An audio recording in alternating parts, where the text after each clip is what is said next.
So career-wise, what are some other things you've done after you had your accident, after you're out of the military? What kind of led you to VFC? What did you do to get here? Yeah, so it's an interesting tale, and I would be lying to you if I said I mapped it out from the starting point to where I've got now. So again, life kind of guides you and takes you on adventures, I think. So initially getting out of the military, went back to school, Okay. was figuring that stuff out. I didn't realize how bad I just wanted to be a kid again. Yeah, You know what I mean? I got out, I was only like 23, 24 years old. So I was still not fully developed up here that and makes not sense. Yeah. smart, right? So I made a lot of mistakes, had a lot of adventures. And once I met my wife, it was time to grow up, right? Bring kids into the world and Sure. stuff like that. And I was lucky that a couple people saw something in me. I don't know what they did. One guy described it as, "You have a lot of Labrador in you." And I went, "What does that mean?" He goes, "I think you're trainable." I got in the software game, was in the software business for quite a few years.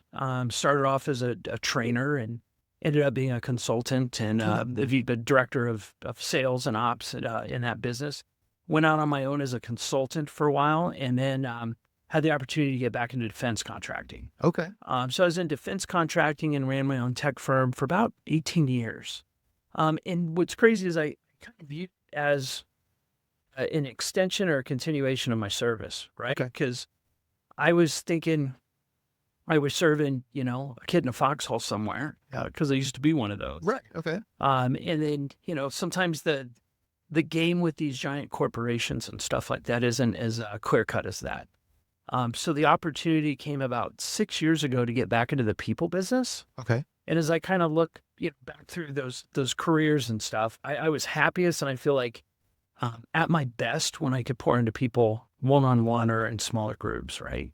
Sure. So it was a really good transition, I think, for my mental health to get back into the people business. That's Right? awesome. Yeah. Yeah. No, no, Yeah, no. for sure. That's really good. And I think for a lot of veterans and for myself, I know it sounds like for you as well, it's a lot more fulfilling to be in the people business, Yeah. right? Than just serving a contract somewhere. Right, exactly. Yeah, that contract, I don't know what it was tied to. Right. Yeah, some of them I do, but it wasn't tied to the people I wanted to be serving. So it Yeah. was time to kind of recalibrate things. Absolutely. And Yeah. VFC, it sounds like, is really giving you an opportunity to be hands-on with helping people. Well, and what's amazing with it is, and as a veteran too, you walk into a brewery or a restaurant, you find another vet. Yeah. There's a common connection there, and it's Absolutely. like finding your people. Yeah. And I think in the civilian world, and I hate to say that, but it's hard to find your people.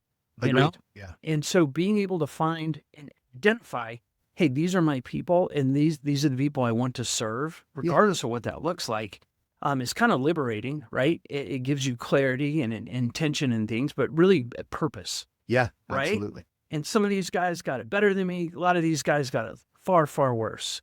And it's like, how do we get those people together so we all get better, or rise as a Rise result? together. Yeah, Yeah. totally. Absolutely. No, I love that, man. I love that.